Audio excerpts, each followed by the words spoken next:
que Él nos regala en esta hora, de podernos conectar. Yo lo bendigo en esta hora, por ese momento tan impresionante que el Señor quiere darnos en esta hora. Iglesia del Señor, tenemos que levantar nuestra mirada hacia Dios. Tenemos que entender que nuestras decisiones traerán bendiciones sobre nuestra vida. Hoy peleaba porque hoy fue un día donde venían muchas ideas a mi cabeza. El Señor, dame una palabra, y quiero una palabra, pero no quiero una palabra solamente de hablar de lo mismo. Yo quiero, Señor, una palabra que edifique nuestra vida, que nos saque de donde estamos, porque Dios es Dios, que todos los propósitos tuyos, todo lo que tú has permitido, Señor, en este tiempo, es porque tú lo estás haciendo, hermano. Yo voy a decirle algo. Sabe que si el ladrón nos dijera cuándo va a venir o cuándo va a llegar a nuestra casa, todo el mundo estuviera preparado, pero sin embargo el ladrón no va a avisar, el ladrón no avisa. Sabe que la palabra del Señor nos dice a nosotros que la venida del Señor será como ladrón en la noche, hermano. Pero aún así el Señor, en su amor, en su misericordia, déjeme contarle, déjeme decirle que hay algo importante en esto.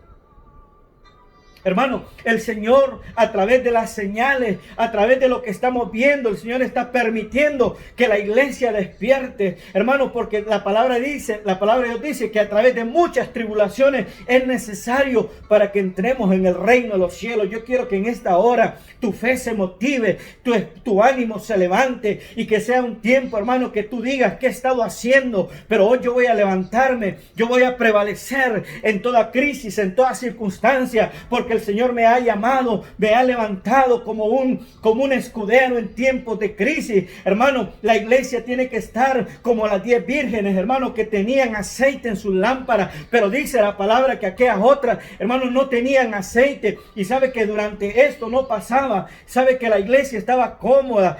Si bien es cierto, habían prioridades, que muchas veces nosotros no valorábamos a Dios.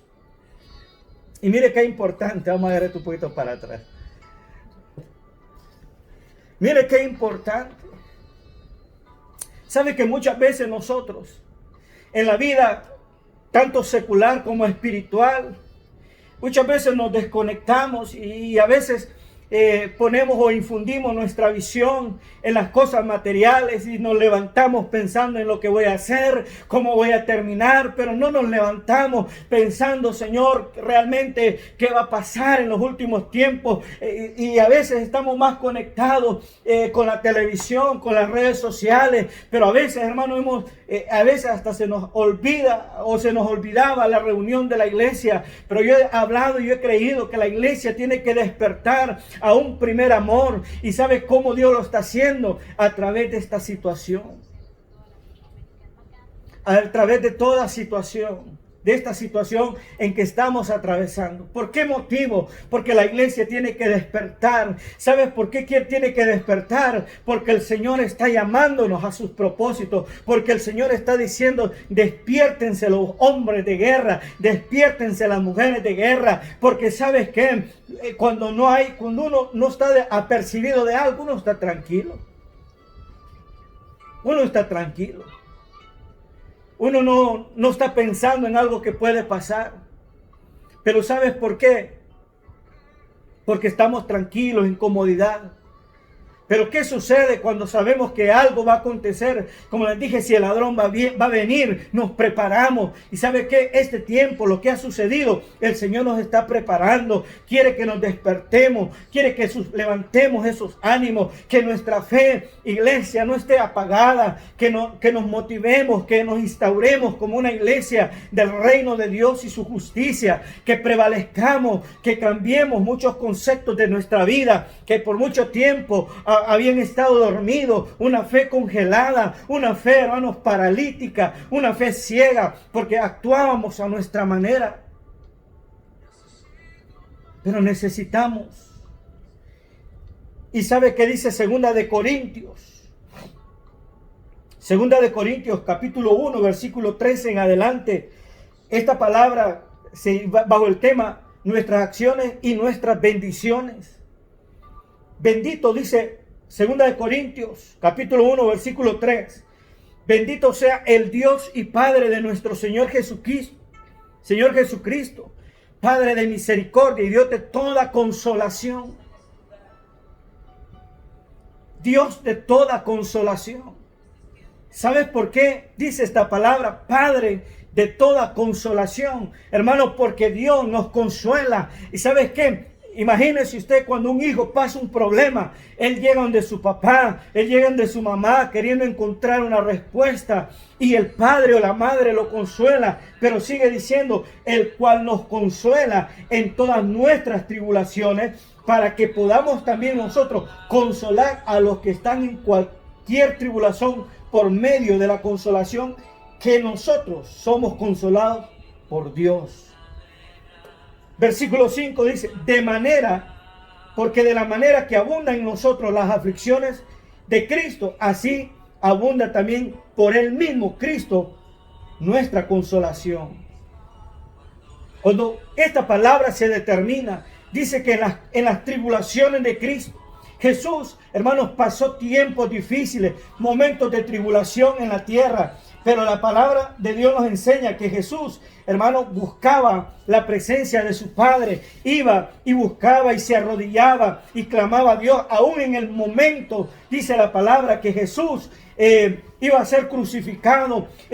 Jesús oraba intensamente y dice que su sudor eran como grandes gotas de sangre. ¿Sabe qué? Jesús, me enseña la palabra, pasó tribulaciones. Y por eso esta palabra dice que a través de esas tribulaciones somos consolados por Él, para que consolemos a otros también. Si Él nos consuela, podemos consolar a otros. Tengo mucho agua. Si consolamos a otros, porque hemos sido consolados a través de la palabra, a través del ánimo que Dios nos ha dado, a través de las promesas que tenemos, a través de nuestro Padre por excelencia. Pero dice el versículo 6, pero si somos atribulados, es para vuestra consolación y salvación.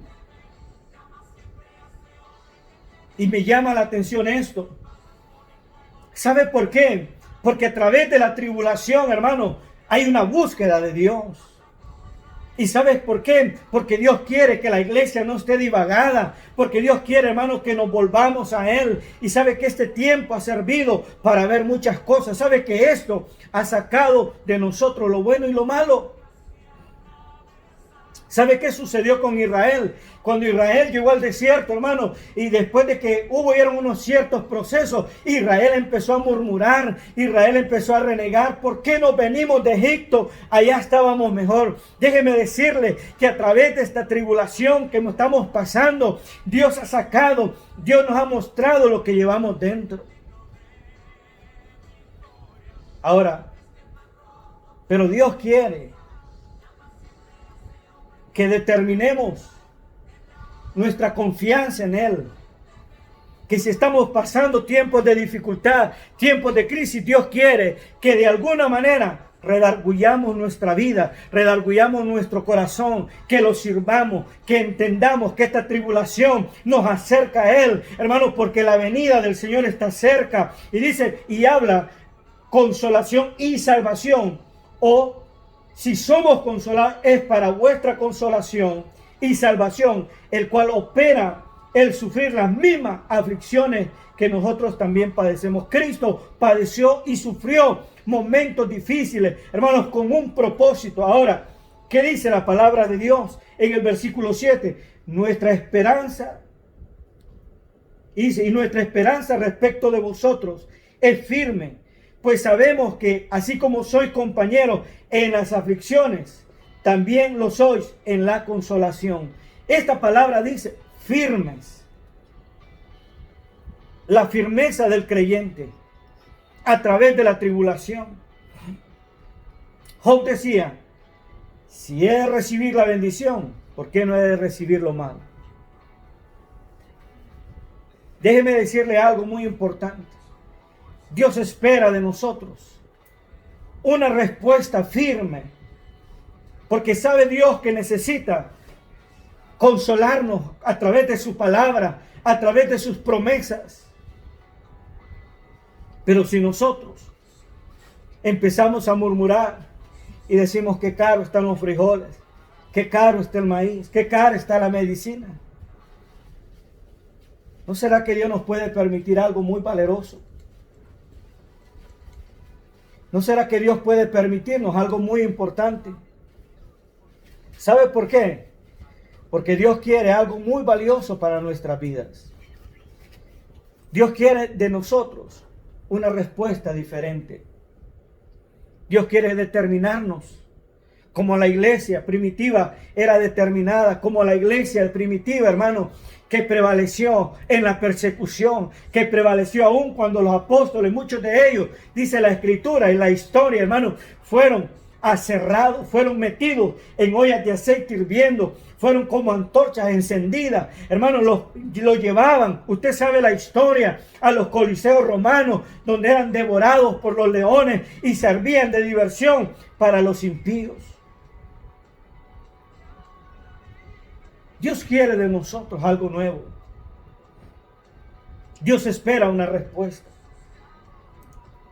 Dice el versículo 8, porque hermanos no queremos que ignoréis acerca de nuestra tribulación, dice Pablo, que nos sobrevino en Asia, pues fuimos abrumados sobremanera más allá de nuestras fuerzas, de tal modo que aún perdimos la esperanza de conservar la vida.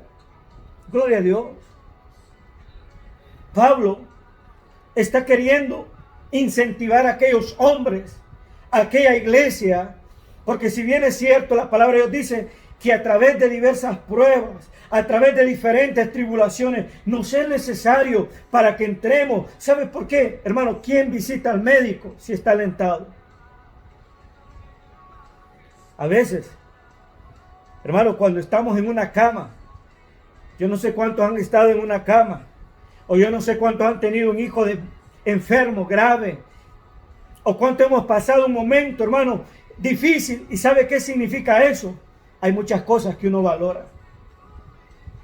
Los que han estado en una cama, los que han estado encerrados en una habitación por alguna enfermedad, hermano, sabe que cuando uno está ahí, uno no piensa, hermano, en el negocio, uno no piensa en lo que va, en la cocina, que qué va a pasar, no, uno lo que quiere en ese momento, lo que piensa y lo que quiere es levantarse. ¿Sabe qué es lo que Dios quiere en este momento? Que lo ha desconectado de tantas cosas, que pensemos en Él,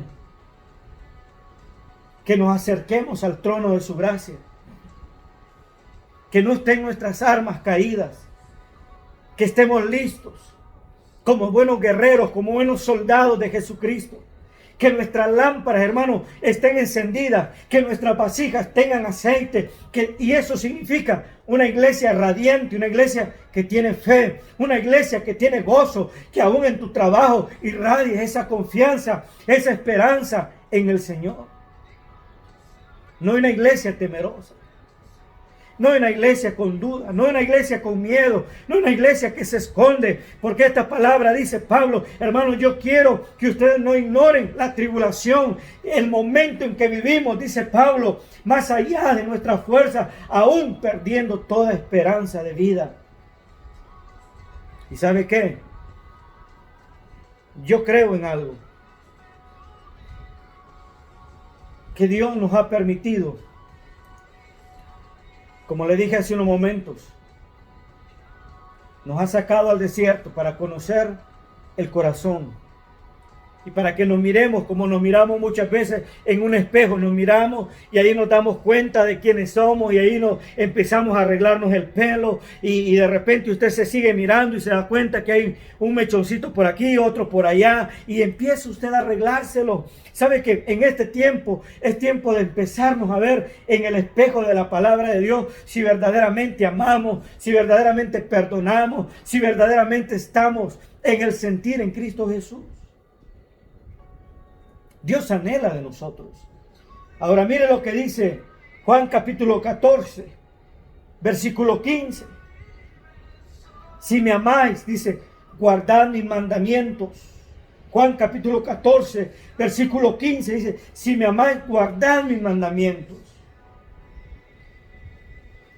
Dios no dice, esta palabra, Jesús no dijo, si ustedes me aman. Jesús no dijo, si ustedes me aman, manténganse siempre en la iglesia. No, hermano, Él dijo, si ustedes me aman, guarden mis mandamientos. No importa si estás en la iglesia, ahí en tu casa, a través de la enfermedad, a través del problema, a través de la ansiedad, a través de la angustia. Él dice, si me aman, dice, guardad mis mandamientos. Y sabe que él sigue diciendo el versículo 16, y yo rogaré al Padre y os dará otro consolador para que esté con vosotros para siempre. Mire, una promesa de Dios. Jesús les dijo, yo me voy a ir. Pero el hecho de que yo me vaya, les dijo el Padre, no quiere decir que ustedes van a volver a hacer lo mismo. El hecho de que nosotros no estemos en la iglesia no quiere decir, hermano, que vamos a tener empolvándose la Biblia. No quiere decir, hermano, que usted no va a dejar de honrar a Dios. No quiere decir, hermano, que usted no va a hacer la obra de Dios. No significa, hermano, que usted, porque ya no va a la iglesia, usted no va a orar, usted no va a ayunar, no va a dedicar un tiempo para Dios. Eso no quiere decir eso. Jesús dijo, yo me voy, pero ¿saben qué? Yo he rogado al Padre para que les envíe un consolador. Y Dios tiene, porque lo que vimos en la primera parte, Él es el que nos consuela. ¿Quién nos consuela? El Espíritu Santo. Tú eres consolado por el Espíritu Santo.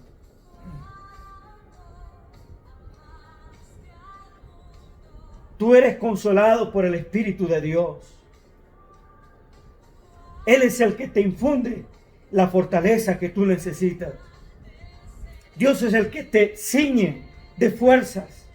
Y sigue diciendo esta escritura.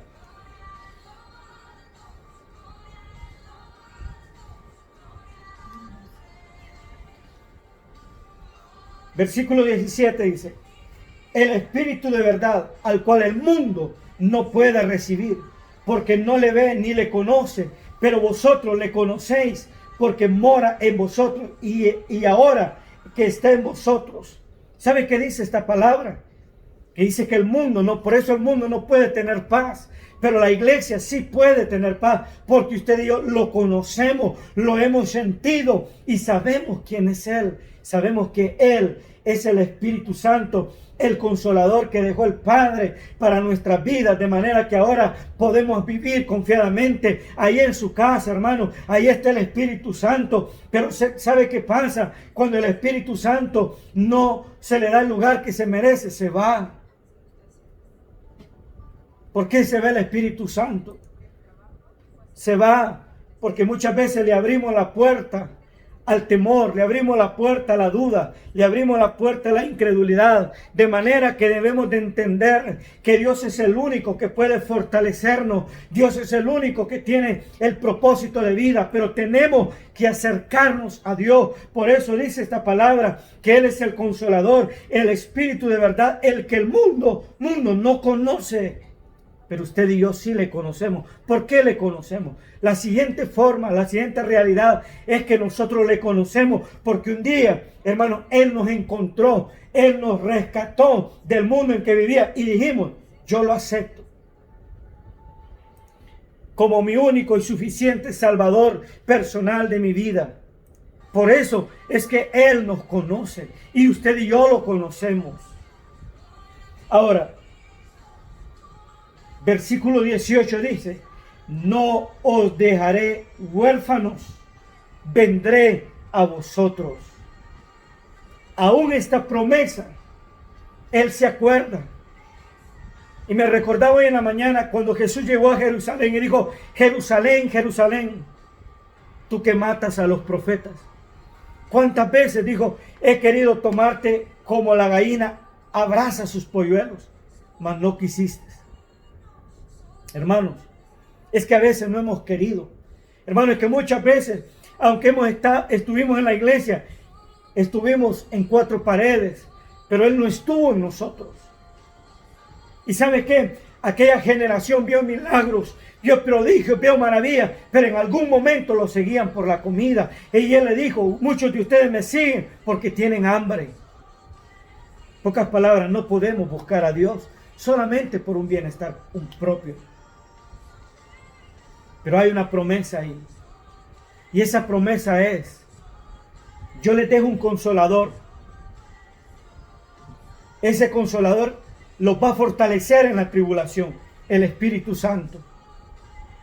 Pero en el versículo 18 dice: no os dejaré huérfanos, vendré a vosotros, de manera que para que Él venga por usted y por mí, nos haya haciendo la voluntad y podamos estar con Él. Él dijo: lo voy a dejar a alguien que en momentos de duda, de tribulación, de angustia, de persecución, Él los va a mantener firme.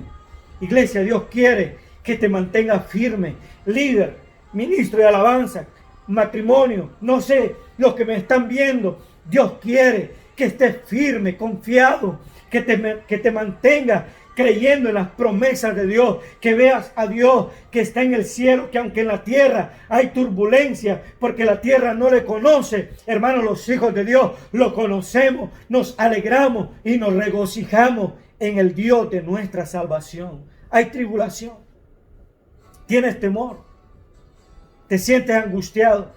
Yo declaro sobre tu vida sanidad, y todo temor innecesario se vaya de tu vida, de tu cuerpo. Si el diablo te está diciendo estás enfermo, yo declaro en el nombre de Jesús que el enemigo no va a entorpecer el propósito de Dios. Eres sano, eres sana, eres libre por el poder de la palabra, porque Él ha prometido estar contigo y con nosotros. De manera que la palabra de Dios dice que si su pueblo se humillare y todos nosotros le invocamos, dice, Él oirá. Dios está con nosotros, Dios está contigo, iglesia, pero necesitamos llegar a ese conocimiento. Y sigue diciendo esta palabra. Dice esta palabra en Isaías 40. Ya se va a cortar, pero vuélvase a conectar para terminar la transmisión. Ya poco nos va a faltar para comprar la membresía. Solo ténganos paciencia. Isaías 40 dice: consolaos, pueblo mío, dice vuestro Dios. Hablad al corazón de Jerusalén. Decidle a voces que su tiempo es ya cumplido, que su pecado es perdonado. Dice que doble han recibido de la mano de Jehová por todos sus pecados. Cuando vi Isaías 40, Dios metió a un pueblo a un proceso a causa de su pecado. Y aquí nadie va a decir: pastor, es que todos hemos pecado, porque hemos sido indiferentes y hemos sido desleales muchas veces a Dios. Si aún, hermano, hasta para compartir con nuestro hermano. A veces la envidia. Óigame, hoy estamos en un mundo lleno de envidia, lleno de odio. Usted entra, usted mira las redes sociales, hermano. Por eso no es bueno que usted, hermano, solo esté viendo, porque hay tanto odio. La gente manifiesta odio y la forma de pensar. Pero en lo que el mundo tenga, como le dije la vez pasada, aunque el mundo te muestre una realidad, Dios tiene una verdad. Como hijos de Dios hemos sido llamados a cambiar el tiempo, no por la realidad, sino por la verdad en Cristo Jesús. De manera que esta palabra dice en Isaías 40, consolaos, pueblo mío. Y sabes que hay consuelo de Dios. Dios tiene consuelo. Y dice, el tiempo se ha cumplido. Y miremoslo de esta manera. El tiempo se está cumpliendo. Yo le dije la vez pasada, no esperemos que esto cambie para el 2021. Cambiemos. Cambiemos nosotros. Ya no seamos desleales a Dios. Ya no seamos desleales a Dios. Permítele. Sabe que en una casa caben muchas cosas. Caben muebles, cabe televisión, cabe videojuegos, cabe todo. Hermanos, si todo cabe en una vivienda, en una casa, en tu hogar, permite que Dios entre a tu casa. que Él sea el que esté sentado como en el primer lugar de tu vida. Que Dios sea el primer lugar. Hermano, que no se te olvide que Dios quiere hombres y mujeres dispuestos a servirle, a amarle, porque esta palabra dice, su pecado ha sido perdonado. ¿Qué te dice esto? Que hasta que vengamos al arrepentimiento, hasta que nos arrepintamos, dice la palabra, viene el tiempo, se acerca el tiempo, de tal manera que lo que Dios quiere, y el versículo dice, y se manifestará la gloria de Jehová, y toda carne juntamente la verá, porque el de la boca de Jehová ha hablado. Lo que Dios tiene para este tiempo es la verdad, hermano, y por eso no endurezcas tu corazón. Cuando Dios está hablando a través de sus siervos, los profetas, oye la voz de Dios. ¿Cuántas veces, hermano? Y mire, yo le voy a decir cuántas veces usted puede tener un predicador, pero usted solo oye, pero no entiende la palabra. Pero Dios quiere que tú lo escuches, que entiendas la palabra, que cada día hagas una recopilación de lo que Dios quiere que hagas, porque lo que Dios quiere es una veracidad de lo que somos. Y mire lo que dice el versículo 28 de Isaías, capítulo 40, dice, no has oído que el Dios eterno es Jehová, el cual creó los confines de la tierra. Y dice esta palabra, confines de la tierra, y dice, no desfallece, no se fatiga con cansancio, y su entendimiento no hay quien lo alcance. Quiero dejarte esta palabra, amigo y hermano. Tus acciones determinarán tus bendiciones. Decide hoy hacer un cambio. Decide por Cristo. Que Dios te bendiga y Dios te guarde. Bendiciones.